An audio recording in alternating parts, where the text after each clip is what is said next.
حضرات گرامی قدر، اس دنیا کے اندر بہت سے ممالک اور بہت سی ریاستیں ہیں، لیکن مدینہ منورہ وہ عظیم ریاست ہے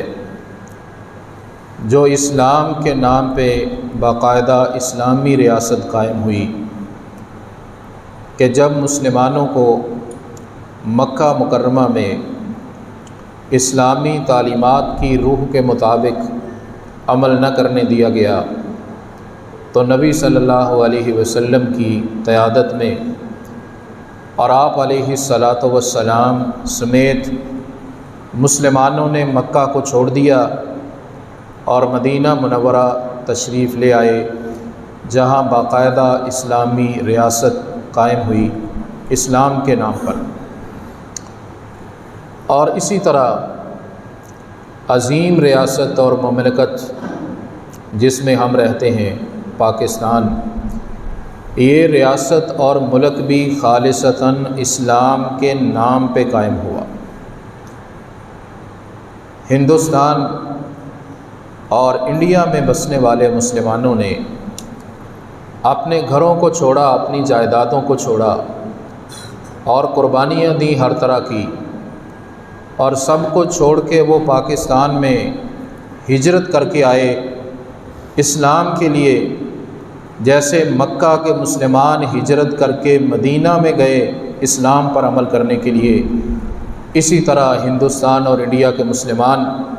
اپنا سب کچھ قربان کر کے اسلام پر عمل کرنے کے لیے پاکستان میں آئے۔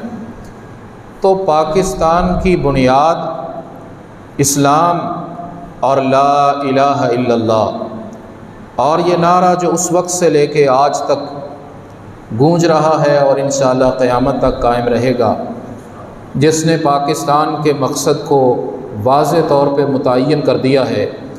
کہ پاکستان کا مطلب کیا؟ لا الہ الا اللہ محمد الرسول اللہ صلی اللہ علیہ وسلم۔ مکہ کی طرح جب بھارت کے مسلمانوں کے لیے اسلام پہ عمل کرنا مشکل ہو گیا، انہیں ظلم و ستم کا نشانہ بنایا جانے لگا، ان پہ عرصہ حیات کو تنگ کیا جانے لگا، اسلامی اقدار و روایات کو اپنانے میں ان کے سامنے رکاوٹیں کھڑی کی جانے لگیں، تو انہوں نے تحریک آزادی کا آغاز کیا کہ ہمیں دو قومی نظریہ کی بنیاد پہ آزاد ملک چاہیے، آزاد جہاں کسی غیر مسلم کا تسلط نہ ہو، جہاں ہندوؤں، سکھوں، یہودیوں، عیسائیوں کی حکومت نہ ہو، جہاں اللہ رب العزت کا نظام نافذ ہو، جہاں رحمت کائنات علیہ الصلاۃ والسلام کی سنت اور سیرت عام ہو۔ ہم ایسا ملک حاصل کرنا چاہتے ہیں، اور اس ملک کے حصول کے لیے مسلمانوں کے ہر طبقے نے اس تحریک میں حصہ لیا۔ لیکن یہ بات سمجھنے والی ہے، اس تحریک میں ہر اول دستے کا کردار جس نے ادا کیا وہ علماء کرام تھے، اور پھر باقی زعماء بھی، عوام الناس بھی، اور ہر طبقے کے لوگ آزادی کی تحریک میں شریک ہونے لگے۔ لیکن اس آزادی کی تحریک کی پاداش میں انہیں پھولوں کے ہار نہیں پہنائے گئے، بلکہ انہیں تشدد کا نشانہ بنایا گیا، ان کے گھروں اور جائیدادوں پہ قبضے کیے گئے، انہیں ہتھ کڑیاں لگائی گئیں، انہیں جیل کی سلاخوں میں ڈالا گیا، انہیں سولیوں پہ لٹکایا گیا، انہیں قید و بند کی صعوبتوں سے گزارا گیا، توپوں کے دھانوں کے ساتھ باندھ کے ان کو اڑا دیا گیا،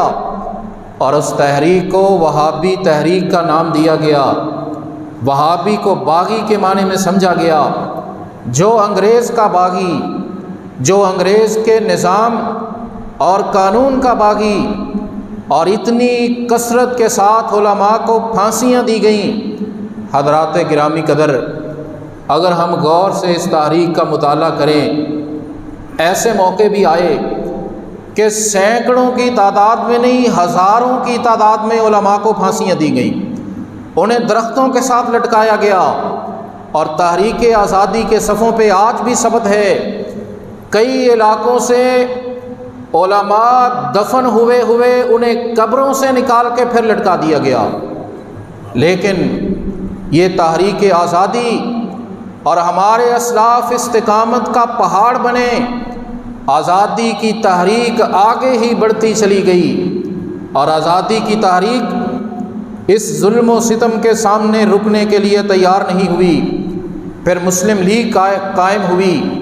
مسلم لیگ کے قائدین نے، علماء نے، زعماء نے اور قائد اور اقبال، اللہ تعالیٰ تحریک آزادی کے سب شہداء اور سب قائدین اور کارکنان کی قبروں پہ ہزاروں رحمتیں نازل فرمائے۔ انہوں نے یہ بات سمجھا دی اور یہ نعرہ لگا دیا، اور اس بات کو واشگاف الفاظ میں کہہ دیا،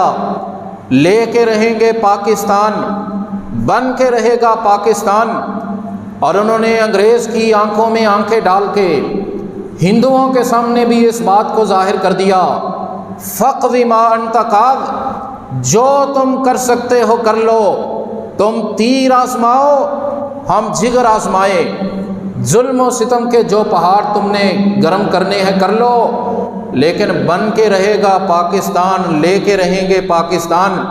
اور یہ ہندوستان کے چپے چپے میں نعرہ عام ہونے لگا۔ لیکن کیوں لے کے رہیں گے پاکستان، کیوں بنانا ہے پاکستان؟ اس کے لیے نعرہ لگا، پاکستان کا مطلب کیا؟ لا الہ الا اللہ۔ پاکستان لینا ہے کلمے کے نام پر، لا الہ الا اللہ کے نام پر، محمد الرسول اللہ صلی اللہ علیہ وسلم کے نام پر، اللہ اور اس کے رسول کے احکامات کو نافذ کرنے کے لیے، عملی طور پہ زندگی کے سارے شعبے اسلام کے مطابق گزارنے کے لیے ہم پاکستان بنا کے رہیں گے۔ حضرات، پاکستان قائم ہوا، آج آزادی کے جشن منائے جا رہے اور تیاریاں ہو رہی ہیں، لیکن آزادی ملتے وقت اور قیام پاکستان کے وقت آج کے نوجوان کو کون سمجھائے؟ اور آج میرے بیٹے کے پاس وقت کہاں ہے کہ وہ غور و فکر کرے اور دیکھے کہ پاکستان کیسے بنا تھا؟ کسی نے پلیٹ میں رکھ کے نہیں دے دیا تھا کہ یہ پاکستان بن گیا ہے۔ آج اصل اس چیز کو سمجھنے کی ضرورت ہے، ہمارے ہی اسلاف تھے، ہمارے ہی آباء و اجداد تھے، ہمارے ہی بزرگ تھے، ہمارے ہی قائدین تھے، ہمارے ہی مسلمان بھائی تھے، جن جوانوں کے سامنے ان کی بہنوں کی عزتوں کو لوٹا گیا، ہمارے ہی بزرگ تھے، جن کی نگاہوں کے سامنے ان کی جوان بیٹیوں کو بے آبرو کیا گیا۔ وہ کڑیل نوجوان، ان کے سامنے ان کی ماؤں کے سروں سے دوپٹوں کو اتارا گیا، ان کے بزرگوں کی داڑھیوں کو نوچا گیا، اور وہ معصوم بچے جنہیں ایسے اوپر اچھال کے نیزوں کے اندر ان کے ماں باپ کے سامنے پرویا گیا۔ لیکن یہ سارے ظلم و ستم قیام پاکستان اور تحریک آزادی کے راہ میں رکاوٹ نہ بن سکے، اور پھر 14 اگست قیام پاکستان کا دن بھی آیا، ہندوستان سے قافلے چلے، تاریخ گواہ ہے، اگرچہ بڑی تھوڑی تعداد میں، لیکن بعض بزرگ آج بھی زندہ ہیں جنہوں نے وہ مناظر اپنی آنکھوں سے دیکھے ہیں۔ قافلے چلے، شاید ہی کوئی قافلہ ہو کہ جتنے افراد ہندوستان سے چلے اتنے پاکستان پہنچ گئے ہوں، نہیں تو کسی کے 2 افراد راستے میں شہید کر دیے گئے، کسی قافلے کے آدھے اور کسی قافلے کا ایک ہی بچا، اور کتنے ہی قافلے تھے ہندوستان سے چلے لیکن پاکستان میں پہنچ نہیں سکے تھے۔ اور وہ مسلمان بہنیں، وہ مسلمان بیٹیاں، وہ مسلمان مائیں جنہوں نے ان حالات میں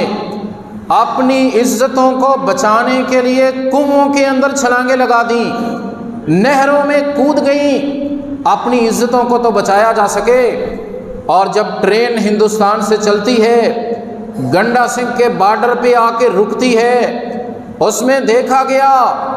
ٹرین کے ڈبوں میں زندہ انسانوں کی بجائے انسانوں کے لاشیں موجود ہیں، اور کئی ڈبوں کے اندر تڑپتے ہوئے انسان موجود ہیں۔ کئی انسانوں کے زندہ اعضاء کاٹ دیے گئے، کسی کا بازو کاٹا گیا، کسی کی ٹانگ کاٹی گئی، کسی کے کان کو کاٹا گیا، کسی کی آنکھوں کو نکالا گیا، اور کتنے ہی معصوم بچے جنہوں نے کوئی جرم بھی نہیں کیا تھا، بِأَيِّ ذَنبٍ قُتِلَتْ، جن کے ہاتھوں کو توڑ دیا گیا، اور پنجاب کے 5 دریاؤں کے ساتھ ایک چھٹا دریا خون کا بہنے لگا۔ لیکن ہمارے قائدین نے، ہمارے علماء نے، تحریک آزادی کے قائدین نے، اقبال اور قائد اعظم نے یہ نعرہ بلند کر دیا، جفا کی تیغ سے گردن وفا شعاروں کی،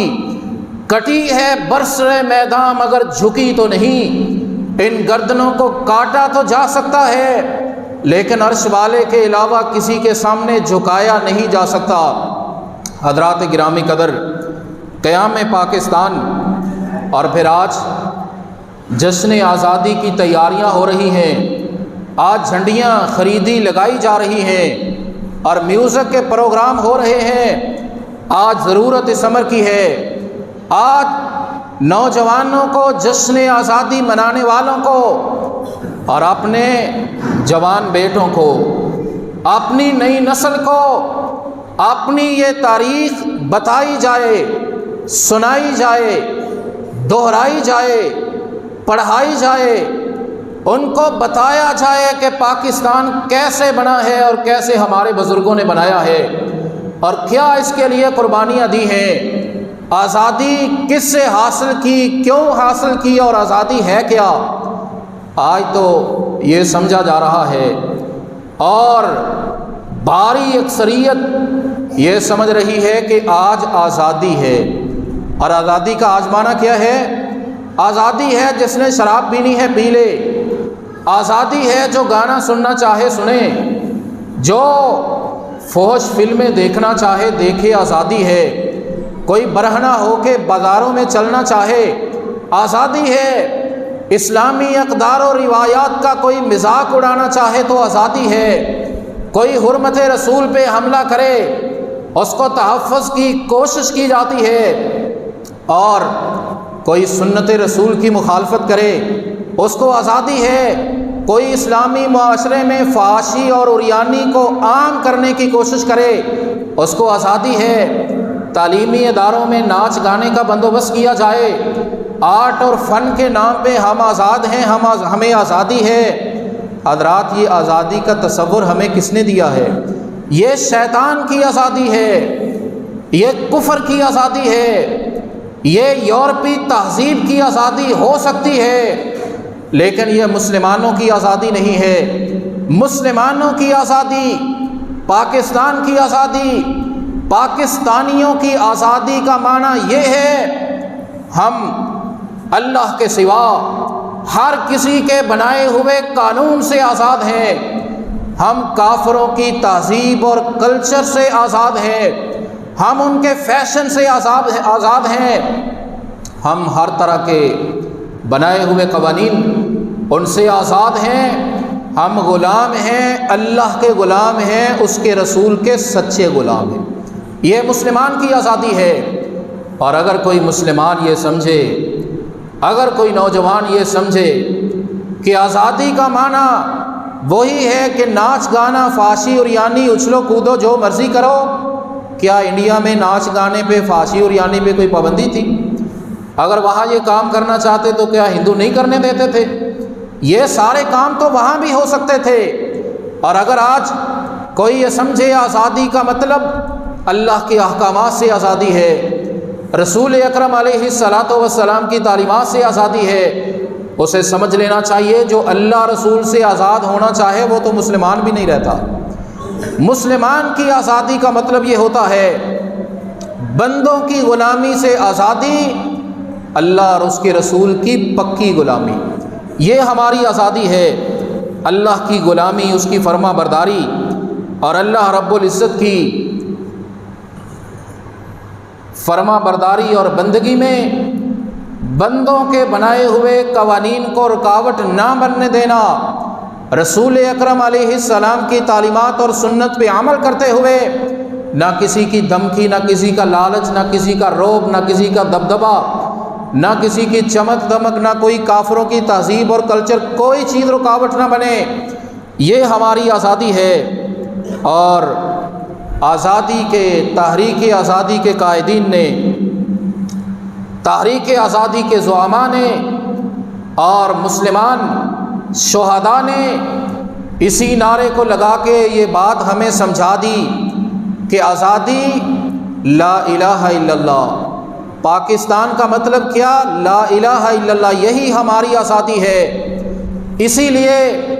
ہمارے نوجوانوں نے اپنی گردنوں کو کٹوایا ہے،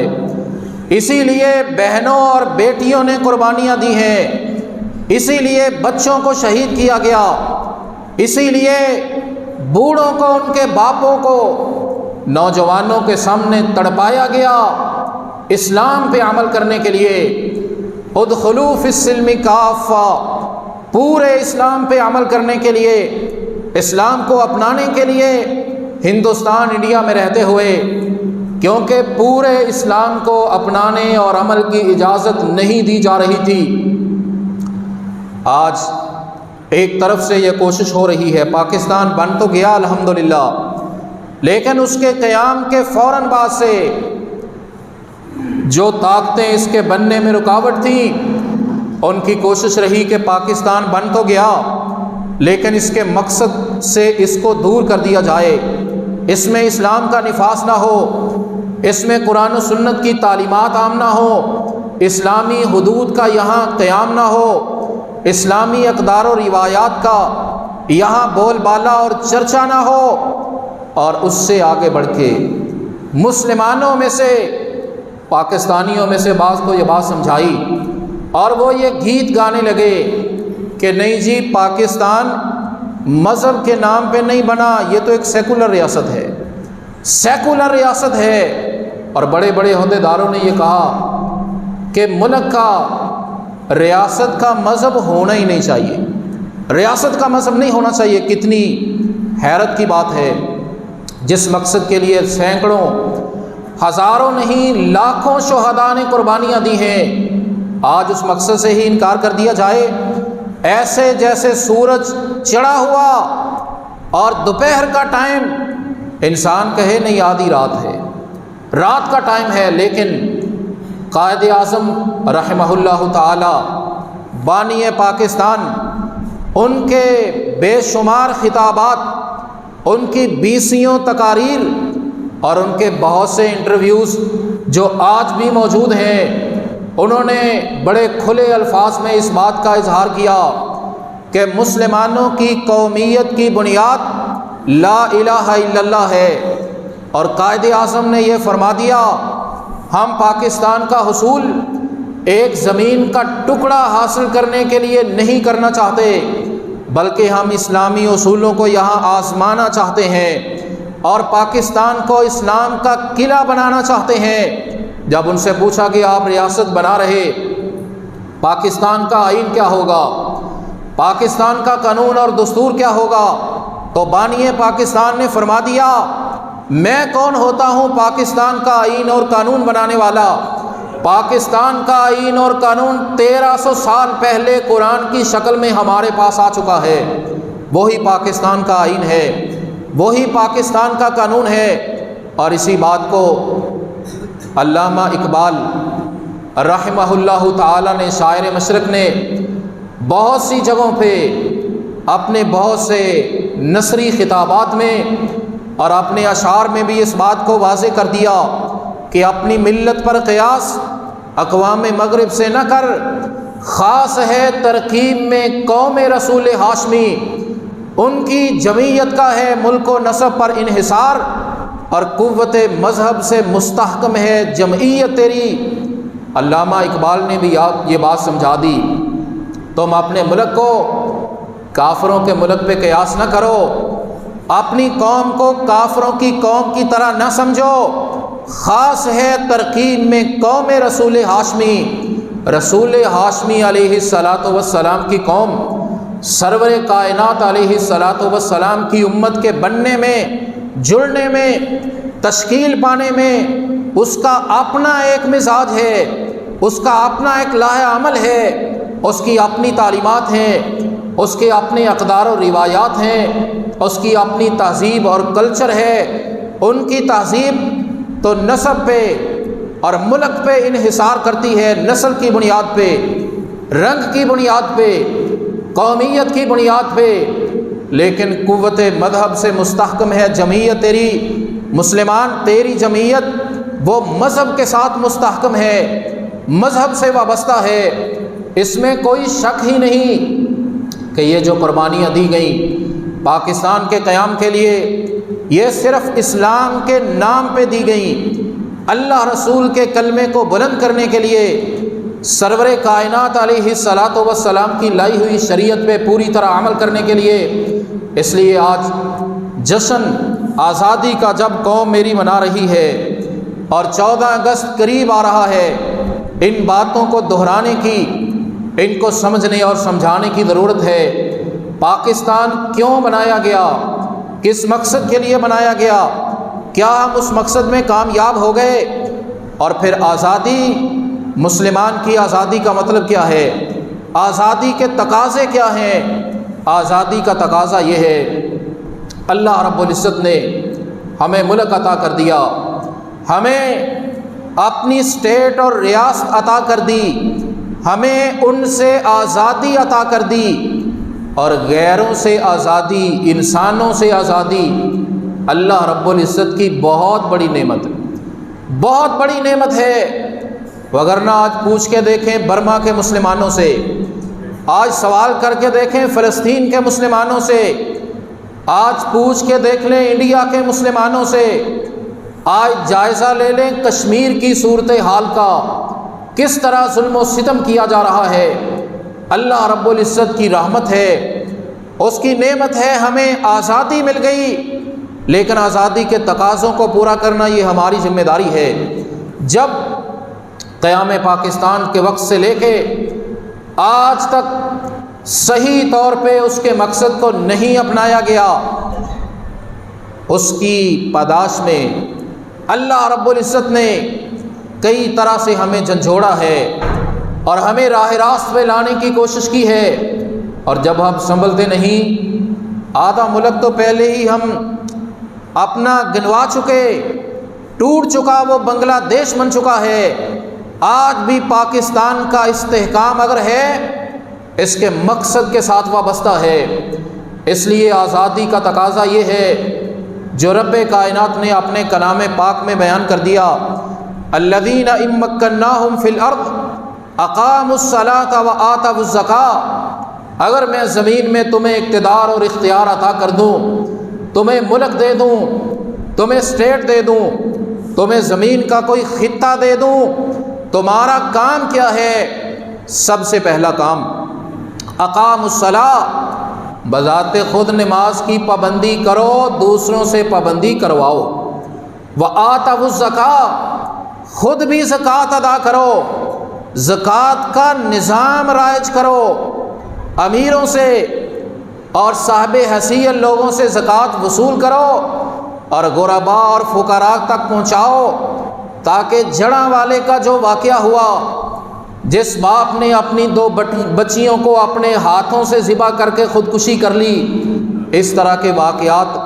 پیدا نہ ہوں۔ اور حضرات، اہل اقتدار کو، مسلمان اہل اختیار کو یہ حکم ہے، اگر تمہیں زمین میں اقتدار مل جائے، پھر صدیق و فاروق کی طرح، پھر عثمان و حیدر کرار کی طرح تم نماز کا نظام نافذ کر کے دکھاؤ، نماز پڑھا کے دکھاؤ۔ حضرات، سوچنے کی بات ہے، کل کی بات ہے، کرونا کے دنوں میں اگر زبردستی دکانیں بند کرائی جا سکتی ہیں، اگر مساجد کو تالا لگایا جا سکتا ہے، اگر مسجد میں آنے سے نمازیوں کو روکا جا سکتا ہے، تو کیا مسلمانوں کو نماز پڑھائی نہیں جا سکتی؟ حکومت یہ کام نہیں کر سکتی؟ یہ اسلامی حکومت کا سب سے پہلا کام اور حضرت عمر رضی اللہ تعالیٰ عنہ اپنے گورنروں کو لکھا کرتے، ان من اہم امورکم الصلاۃ، میرے گورنروں تمہاری سب سے پہلی ذمہ داری نماز پڑھنا اور لوگوں کو نماز کا پابند کرنا ہے۔ جو بندہ یہ ذمہ داری ادا کرے گا میں سمجھوں گا باقی بھی کر رہا ہے، اور جو نماز کی پابندی نہیں کروائے گا میں سمجھوں گا اس نے کچھ بھی نہیں کیا۔ زکوٰۃ کا نظام، صدقات و خیرات کا، وَأَمَرُوا بِالْمَعْرُوفِ وَنَهَوْا عَنِ الْمُنْكَرِ، آزادی کا تقاضا، نیکی کو عام کرو، برائی کو مٹاؤ، برائی کو، بے حیائی کو مٹاؤ، نیکی کو عام کرو، اہل اقتدار عام کریں، اور پھر جس انسان میں جتنی حیثیت ہے وہ نیکی کو پھیلائے، نماز کی بات کو پھیلائے، صدقہ و خیرات کی بات کو پھیلائے، اخلاق اور کردار کی بات کو عام کرے، عزت اور احترام اور شفقت کے پیغام کو عام کرے۔ وَنَهَوْا عَنِ الْمُنْكَرِ، اہل اقتدار کی ذمہ داری ہے لوگوں کو برائی سے روکیں، جرائم سے روکیں، انہیں اسلام کی مخالفت سے روکیں، انہیں سنت کی مخالفت سے روکیں، اور بے حیائی کے مناظر ارتکاب اور اس کے اڈوں پہ اور شراب کے اڈوں پہ پابندیاں لگائیں، رقص کرنے والوں کے لیے فنڈ نہ جاری کریں، ان پہ پابندیاں لگائیں، روکیں ان کو۔ یہ اسلامی حکومت کی ذمہ داری ہے، اور اگر اسلامی حکومت یہ ذمہ داری ادا کرے انشاءاللہ استحکام آئے گا، برکت آئے گی، معیشت میں بہتری ہوگی۔ لیکن ہماری بدقسمتی یہ رہی، ہم نے سمجھا یہ تو پرانی باتیں ہیں، نماز کا نظام قائم کرنا، نیکی کو پھیلانا، برائی کو مٹانا، یہ تو پرانی باتیں ہیں۔ ہمیں استحکام ملے گا کافروں کی طرف ہاتھ پھیلانے سے، ہمیں یہود و نصارہ کی تہذیب اور کلچر کو اپنانے سے عزت ملے گی، ہمیں بھیک مانگنے سے عزت ملے گی، ہمیں ان کے نظام کو، فیشن کو لاگو کرنے سے عزت ملے گی۔ لیکن کتنا عرصہ ہو گیا پاکستان بنے کو، ملی ہے عزت؟ نہیں ملے گی۔ اگر ملے گی اللہ رب العزت کے نظام کو اپنانے میں ملے گی۔ آزادی کا تقاضا یہ ہے، میڈیا پر عیاشی، فحاشی، عریانی، بے حیائی کے مناظر نہ دکھاؤ، وہ پروگرام عام نہ کرو، پیغام قرآن کا یہ نشر کرو، قُل لِّلْمُؤْمِنِينَ يَغُضُّوا مِنْ أَبْصَارِهِمْ وَيَحْفَظُوا فُرُوجَهُمْ وَقُل لِّلْمُؤْمِنَاتِ يَغْضُضْنَ مِنْ أَبْصَارِهِنَّ وَيَحْفَظْنَ فُرُوجَهُنَّ، مسلمانوں کو شرم و حیا کا حکم کرو، مرد خواتین اپنی نگاہوں کو جھکا کے رکھیں، اپنے کردار کی حفاظت کریں، خواتین پردے کا اہتمام کریں، اور سود کو حلال کرنے کے کیس لڑنے کی بجائے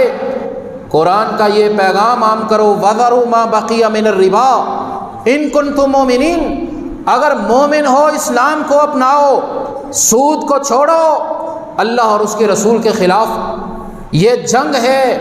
حضرات، آزادی کا تقاضا یہ ہے ہم بھی اور ہم اپنی اولادوں کو بھی اسلامی تعلیم سے آراستہ کریں، ہمیں قرآن آتا ہو، ہمیں اپنے رسول کا فرمان آتا ہو، ہمیں نماز کا ترجمہ آتا ہو، ہمیں اذکار آتے ہوں، ہمیں اخلاق اور کردار کا پتہ ہو۔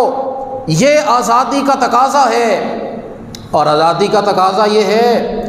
یورپی تہذیب کو پوجنے کی بجائے سیاسی تنظیموں کو اس طرح بنا لینا، نعوذ باللہ، جیسے خدا کا حکم ہوتا ہے، اس کی بجائے الحب للہ والبغض فی اللہ۔ مسلمانوں اور پاکستان میں بسنے والوں، اسلام کے نام پہ ملک بنانے والوں، تمہارے تعلقات کی بنیاد اللہ کی محبت ہونی چاہیے، رسول کی سنت ہونی چاہیے۔ جو بھی انسان، جو بھی عام لیڈر ہو، کارکن ہو، جو بھی مسلمان ہو، اگر اس کی بات اللہ اور اس کے رسول کی تعلیم کے مطابق ہے، دین کے مطابق ہے، تم اس کی حمایت کرو، چاہے تمہاری پارٹی کا ہو چاہے دوسری کا ہو۔ اور جو انسان اللہ کے خلاف بات کرے، اس کے رسول کے لائے ہوئے نظام کے خلاف بات کرے، اسلامی اقدار و روایات کا مذاق اڑائے، جو قیام پاکستان کے مقصد کے خلاف بات کرے، تم اس پہ تنقید کرو، اس کی بات کا انکار کرو۔ یہ نہ دیکھو یہ میری پارٹی ہے، کوئی بھی ہو، تمہارا سب سے زیادہ مضبوط تعلق اللہ کے ساتھ، اس کے رسول کے ساتھ ہونا چاہیے۔ والذین آمنوا اشد حبا للہ، اور تمہارے عقیدے کی بنیاد شرک بدعات نہیں، لا الہ الا اللہ، اللہ ہی سب کچھ کرنے والا، عقیدہ تمہارا توحید والا اور عمل تمہارا محمد الرسول اللہ والا صلی اللہ علیہ وسلم، کردار اخلاق تمہارا اسلامی تعلیمات والا، اجتماعی زندگی کے شعبوں میں بھی اسلام کو لاگو کرو۔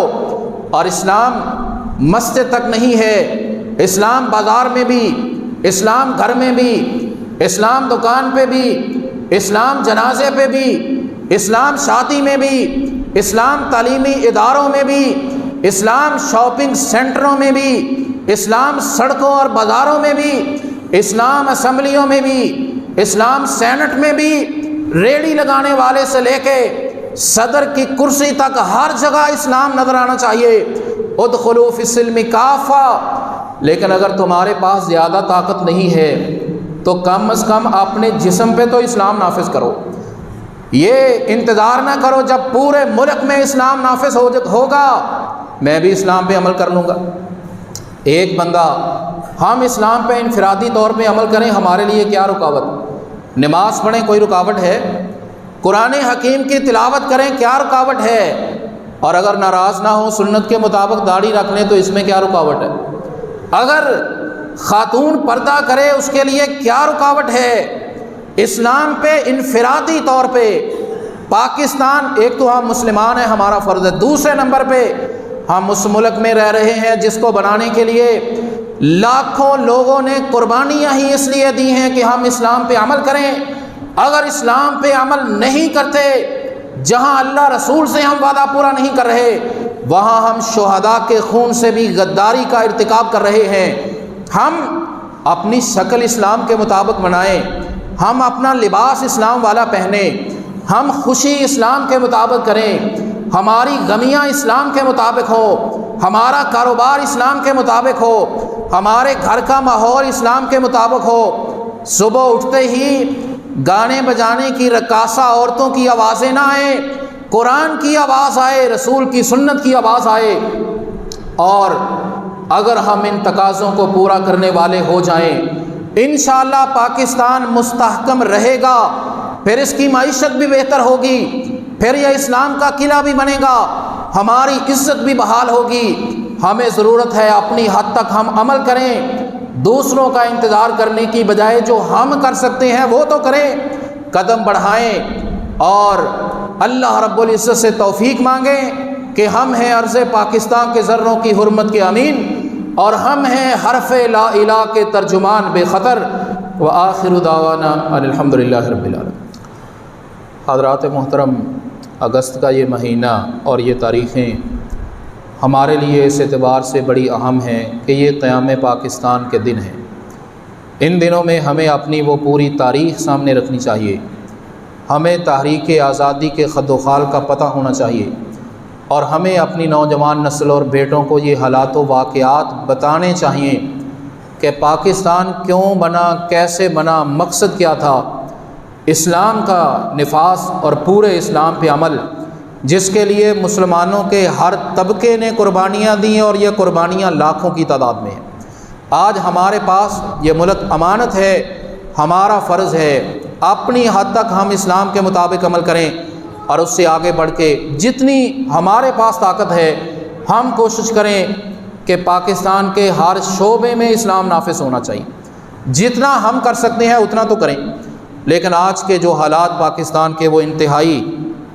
تکلیف دہ ہیں، وہ معیشت کے حالات ہوں یا سیاست کے حالات ہوں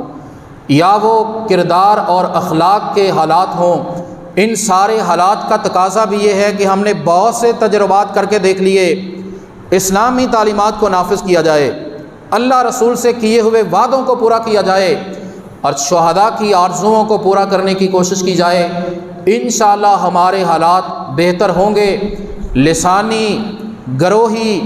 اور صوبائی تعصبات سے ہٹ کر اگر کوئی چیز آج پاکستان کو مستحکم کر سکتی ہے، پاکستان کے صوبوں کو متحد کر سکتی ہے، مختلف قوموں کو متفق کر سکتی ہے، وہ صرف اسلام ہے پنجابی، پختون، بلوچی اور پٹھان، ان سب کو لسانیت صوبائیت کی بنیاد پہ متحد نہیں کیا جا سکتا، ان کو متحد لا الہ الا اللہ کے نام پہ کیا جا سکتا ہے۔ آج ہمیں ضرورت ہے اس بات کو سمجھنے کی، قیام پاکستان کے مقاصد کو سمجھنے کی، سمجھانے کی، اپنانے کی اور اپنی کوتاہیوں سے معافی مانگنے کی، پورے اسلام پہ عمل کرنے کی۔ اللہ رب العزت ہماری سابقہ کوتاہیوں کو معاف فرمائے، اور قیام پاکستان کا جو مقصد ہے، قیام پاکستان کا وہی مقصد ہے جو اسلام کا مقصد ہے۔ اللہ رب العزت ہمیں پوری طرح، ہماری پوری قوم کو اس پہ عمل کی توفیق عطا فرمائے، اور ہمارے ملک کے مسائل کو، پریشانیوں کو آسانیوں میں تبدیل فرمائے۔